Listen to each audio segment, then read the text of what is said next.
Welcome to the Autumn 2016 update for transitioning to digital apprenticeship standards. My name is Ken Gaines and I am the Technical Advisor for Business and Digital Industries. This short presentation will show you the materials that City and Guilds will provide to help you deliver the new apprenticeships for on-programme and end assessment. You will see the timelines for delivery of the materials, the requirements for independent assessors should you, your staff or those of your employers wish to apply, and an insight to the future support programs we intend to put in place. As you will be aware, there is the on-programme section or pre-gateway section of the apprenticeship standards. This requires you and the employer to develop the learner and get them prepared for the end assessment that will be managed by City and Guilds as an endpoint assessment service. To aid you in the delivery, we have developed knowledge qualifications as required with assessment. The apprentice must complete and achieve all appropriate knowledge requirements before they can undertake the end assessment. They will need to achieve a vendor or professional certification as part of this process. Portfolio guidance, as well as information around the behaviours and employer reference, will also be provided. This is designed to assist you and employer with helping the apprentice build the final showcase portfolio.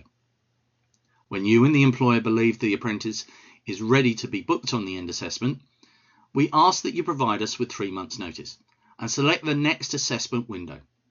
Our intention is to operate 4 windows per year, which allows us to allocate the independent assessors and secure their availability.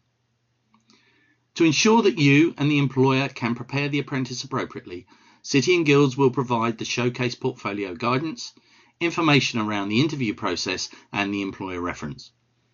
We will also provide guidance on how the final marking and grading of the apprentice will be carried out. In terms of delivery dates, we've now completed the work to allow you to begin delivery of network engineer, software developer and infrastructure technician. All 3 standards are available for registration under the qualification number 9648. So please ensure you have either filled in a fast track form that can be found on our website for those delivering current level 3 and level 4 frameworks, or you have submitted a qualification approval form if new to City and Guilds or have never delivered digital apprenticeships before. Handbooks can be found on the website. For network engineer and software developer, there are also some paper-based assignments available, which are password protected and can only be opened once you are approved to deliver the apprenticeship standards program. Toward the end of September, the end assessment pack will be made available, so please keep checking the website page for 9648 and sign up to Focus Alerts to receive notification of access around these products. By the end of November, we will have moved the assessment for the knowledge modules to Evolve, our online platform, where they will be marked by the system rather than yourselves.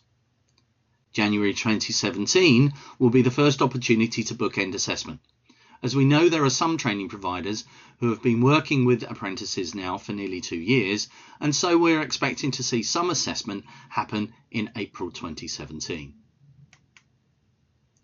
For the infrastructure technician, the 9648 product will be used for registration. From the end of September and during October, the knowledge assessment modules will go live and all will be through the Evolve online system. The handbooks for this program can also be found on the 9648 web pages. October will see the release of the end assessment pack with guidance similar to that produced for the network engineer and software developer, but tailored to the infrastructure technician program. As the standard did not become live until the end of April this year, we would not see any apprentices being in a position to undertake the end assessment before May 2017. And so the first time you will be able to book for this will be January 2017. While we've already had a number of inquiries about becoming one of our independent assessors, City and Guilds is still looking to recruit for the current standards, as well as looking for people for the other standards as we produce those programs. If you, members of your staff or those of your employers would like to be part of the endpoint assessment process and wish to be an independent assessor, then please go to the Apprenticeship Hub pages on our website, review the job role and complete the form to apply. The critical factor for us is the occupational competence requirements, though if you have been trained or hold an assessor qualification, that would also be very useful. In terms of further support, this slide includes hyperlinks that can provide more details around digital apprenticeships in general and what City and Guilds is doing in particular. On our Apprenticeship Hub web pages, you will find a range of useful documents, including guidance for employers and providers about the apprenticeship reforms. We have calls to action as well. Centres need to gain approval to deliver 9648, and so you should complete the fast track form on the 9648 pages or a qualification approval form as appropriate. It's also important to note that a recent focus alert alighted the new register for apprenticeship training providers. So you need to go through the application process and get your organisation on the subscription of ROTAP by April 2017 to be able to continue to deliver apprenticeships.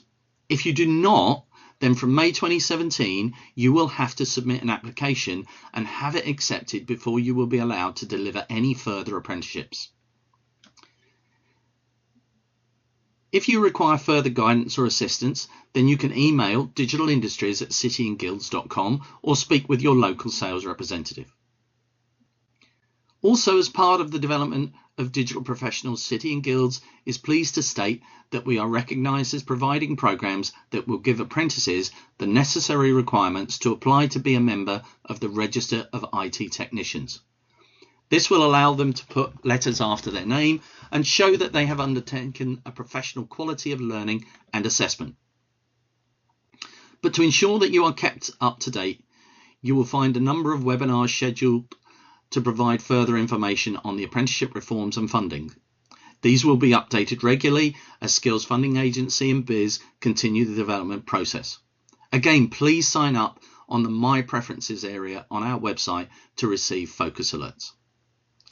Finally, toward the end of October, and as part of the release of the End Assessment Pack, we will be providing a webinar on planning for end assessment and showing some of the tools that we intend to use. City and Guilds is committing to work with you in a partnership arrangement. So this slide is just to emphasise the materials that have been produced to help you and your employers understand what is happening with apprenticeships, all of which can be found on our Apprenticeship Hub pages. Thank you for listening, and for further information, please contact your local sales team or email digitalindustries@cityandguilds.com.